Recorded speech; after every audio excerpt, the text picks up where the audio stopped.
दिया। अल्लाह के नबी फरमाते हैं अपने माँ बाप की कभी भी नाफरमानी मत करना, अपने माँ बाप का दिल कभी मत दुखाना। आगे वाला जुमला सुनो, वइन अमरा का अन तखरुज मिन अहलिका व मालिक, अगर वो दोनों तुम्हें हुक्म दें कि तुम अपने अहलो अयाल को छोड़ दो और अपना मालो दौलत छोड़ दो, तो उनके हुक्म को मान लेना, यानी अपनी कमाई हुई दौलत छोड़ दो। और वो कहें कि घर से निकल जाओ तो घर से निकल जाना, लेकिन इसके बावजूद माँ बाप की नाफरमानी मत करना। इन जुमलों को देख रहे हैं आप? कोई बाप ऐसा नहीं होगा जो अपनी औलाद को अपने घर से निकाल दे और खुद अपनी औलाद से ये कहे कि अपनी बीवी को तलाक दे दे। ऐसे बहुत कम लोग होंगे कि माँ बाप जो अपने बच्चों का घर बिगड़वा दें। लेकिन हजरत इब्राहीम अलैहिस्सलाम ने इस चीज को जिंदा करके दिखाया था। जब वो अपने बेटे इस्माइल से मिलने गए और इस्माइल अलैहिस्सलाम ने कोई शादी कर रखी थी दूसरे इलाके के अंदर, लेकिन उनकी बीवी नाशुक्री कर गई। इब्राहीम अलैहिस्सलाम ने दरवाज़ा खटखटाया तो इस्माइल अलैहिस्सलाम घर में मौजूद न थे। उनकी बीवी ने दरवाज़ा खोला, पहचान नहीं पाई ये कौन है। पूछा जी कौन? कहा ये इस्माइल का घर है जी। वो कहाँ गए? जंगल में गए हैं शिकार के लिए। अच्छा, तुम उनकी बीवी हो? हाँ। घर में गुजर बसर कैसा चल रहा है? हाँ, बहुत बुरा चल रहा है। सुबह खा लो तो शाम को नहीं मिलता, शाम को खा लो तो सुबह नहीं मिलता। इतनी सी बात कही थी। मेरी माँ बहनें सुने, ये बात उनके मतलब की है। सुने, अगर मेरी उर्दू समझ में आ रही है तो।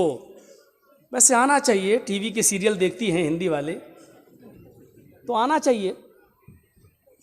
हमसे यूपी में एक मीडिया वाले ने पूछा कि मौलाना आप तो हिंदी उर्दू बोलते हो, तो बंगाल में आपकी तकरीर लोग कैसे समझ जाते हैं? मैंने कहा बंगाल से ज़्यादा तो मेरी बात कहीं समझने वाले हैं ही नहीं, कैसे समझ जाते हैं? ये बात कैसे कह रहे हो? मैंने कहा देखिए, मैंने चुनाव में एक ही इशारा किया था, बड़े नुकसान से बचने के लिए छोटा नुकसान करना पड़े तो कर दो। बंगाल वालों ने समझ लिया और एक तरफा वोट डाल दिया। एक तरफा वोट। तो जितनी बात बंगाल के लोग हमारी समझते हैं उतना तो कहीं नहीं समझते। यूपी में देखो कैसी खींचातानी चल रही है। अभी देखिए, पूरा खेल खेला जा चुका है, बिसात बिछाई जा चुकी है। खुद मोदी को आस्तीन के सांप मिल चुके हैं। हमारे ही लोगों में ऐसे लोग भी मिल चुके हैं जो पसे पर्दा उसकी मदद करने के लिए तैयार हैं। उनको मालूम है कि 2 सीट भी हम नहीं जीतेंगे, उनको मालूम है कि हमारी 2 सीट भी नहीं निकलेगी, लेकिन 100 सीटों पर खेल बिगाड़ने का उसी का तो इनाम है, उसी का तो पैसा है, उसी की बदौलत तो हमारी यूनिवर्सिटियां, मेडिकल कॉलेज और ये सारी चीजें चल रही हैं। उनको मालूम है अच्छी तरीके से। वरना वक्त के हालात के तनाजुर में देखिए, मॉब लिंचिंग को देखिए, एनआरसी और सीए पर होने वाले एहतजाज में एकतरफा गोलियों से ठोक दिया गया, मार दिया गया, रहम नहीं आ रहा। इन तमाम चीजों को देखते हुए जर्जीस ने यह कहा है, मैं नहीं कहता कि मेरे लिए फला पार्टी अच्छी है, यकीनन कोई पार्टी अच्छी नहीं है, लेकिन इस वक्त यूपी में आपको यह देखना है कि हमारा बड़ा नुकसान किस में है और छोटा नुकसान किस में है। हमें छोटा नुकसान गवारा कर लेना चाहिए बड़े नुकसान से बचने के लिए। किसी पार्टी का नाम नहीं लिया, फिर भी मीडिया उछालेगी क्या? मौलवी जर्जीस ने कहा, अखिलेश का मौलवी। आपके बंगाल में क्या कह रहा था? ममता का मौलाना। कहां छिपा है? जिस दिन से ममता जीती है, कमीना मेरा नाम ही लेना भूल गया, अंदर चली गई, बैकग्राउंड हो गई, पता नहीं कहां चली गई। ये हिंदुस्तान की एंकर पता नहीं कहां चली गई, छुप गई। अब मैं उससे पूछता फिर रहा हूं बंगाल की हर तकरीर में, कहां छिपी है? जर्जीस तो शेर की तरह धाड़ रहा है, तू कहां छिप गई है? किस बिल में चली गई है? कहां?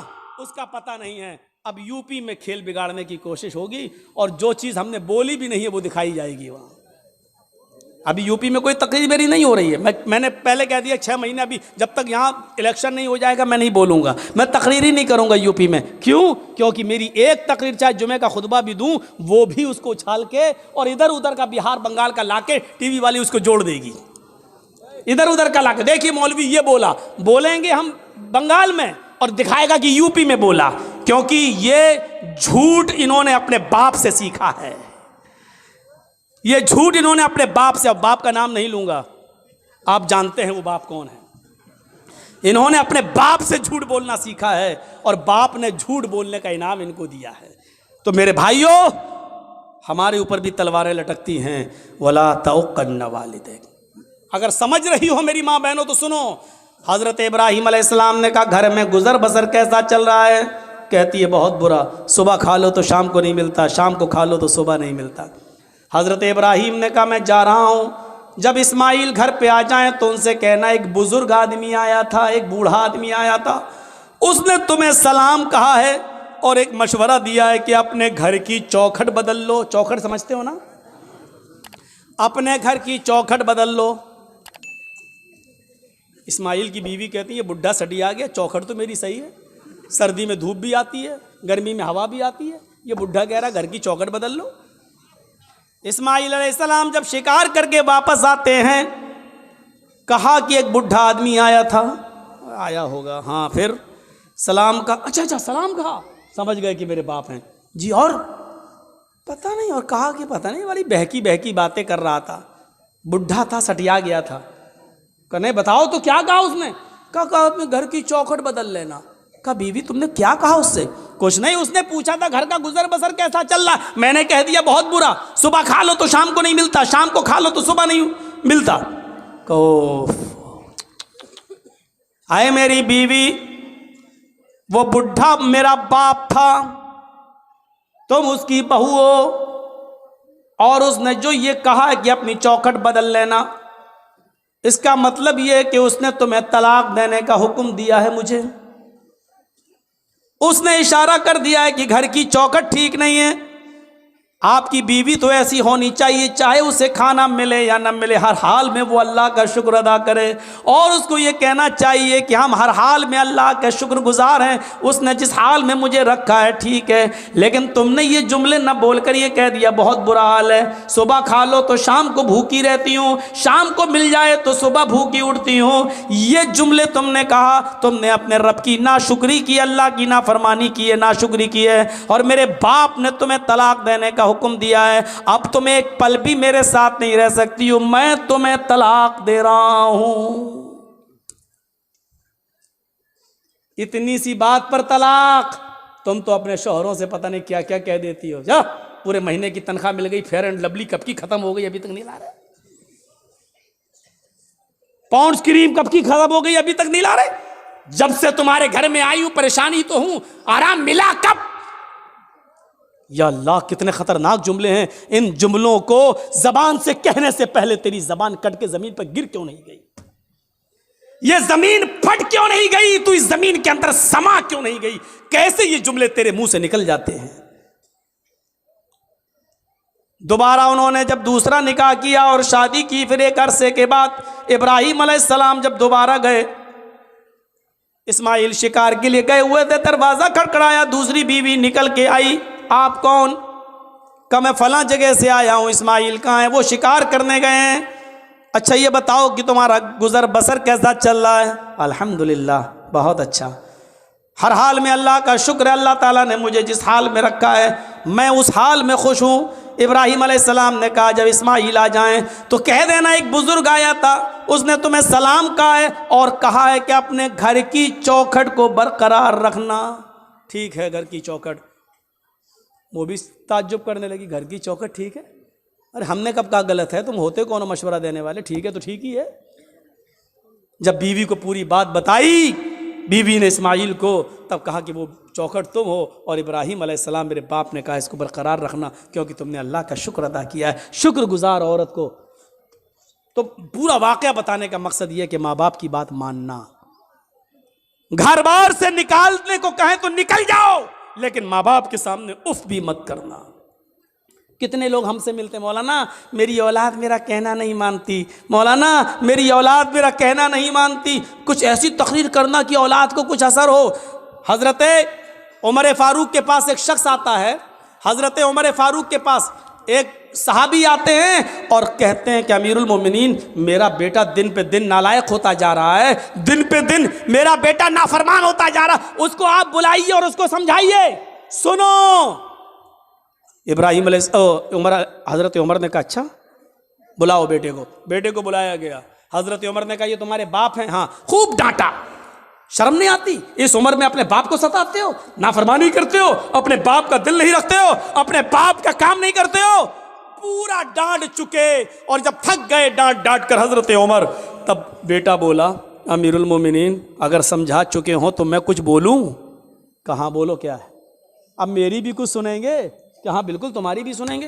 कहा ये बताइए कि सारे हक बेटे का ही है कि बाप के लिए ये करे? बाप के ऊपर भी कुछ जिम्मेदारियां हैं कि नहीं? कहाँ हैं? का बताइए क्या है? हजरत उमर ने कहा 3 जिम्मेदारियां बाप के ऊपर सबसे पहले आयद होती हैं। पहली जिम्मेदारी है कि जब घर में बच्चा पैदा हो तो उसका अच्छा नाम रखा जाए। दूसरी जिम्मेदारी बाप के ऊपर यह आयद होती है कि जब वो 7 दिन का हो तो उसका अकीका किया जाए।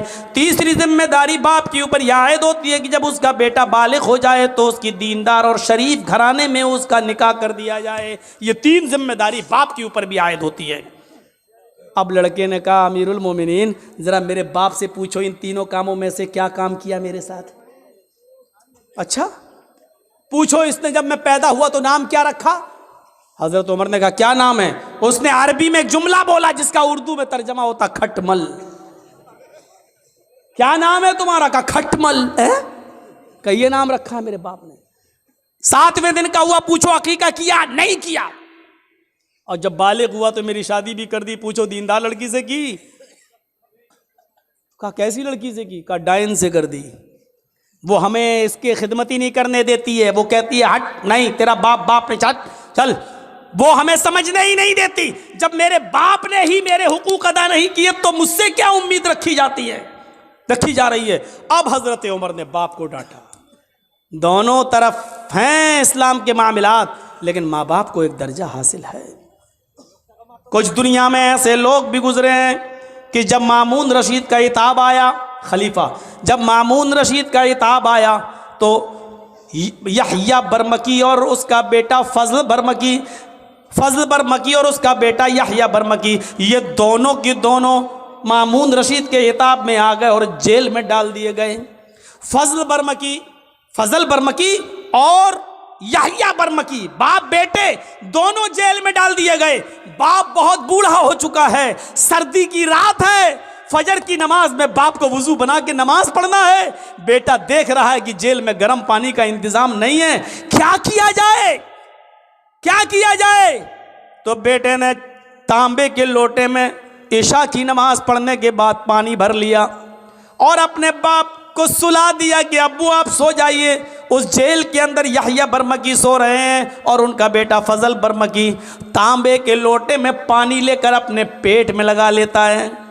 इशा की नमाज के बाद अपने पेट पर वो पानी के लोटा लगा लेता है, तांबे का लोटा, और फजर की आजान तक लगाता है कि पेट की गर्मी से इस ठंडे पानी में कुछ गर्मी आ जाए, इस तांबे के लोटे में कुछ हरारत आ जाए, और सुबह जब फजर की नमाज में मेरे बाप वुजू बनाए तो मैं थोड़ा गर्म पानी अपने बाप को दे सकूं। अपने बाप के गर्म पानी के लिए रात भर तांबे के लोटे को अपने पेट से लगा लेता था और फजर की नमाज में अपने बाप को कदरे गर्म पानी दे दिया करता था। ऐसे ऐसे फर्मा बरदार औलाद भी निकली है। हम किन में हैं अपने आप को ढूंढें और तलाश करें और गरीबानों के बटन खोल के देखें।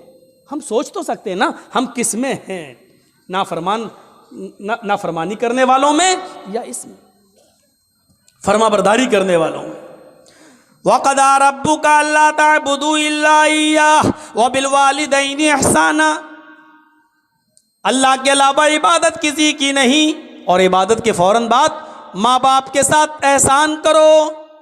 व बिल वालिदैनि इहसाना, मैं बड़े ताज्जुब में था कि अल्लाह ने यहाँ पर एहसान क्यों कहा है। एहसान के अंदर हर नेकी शामिल है।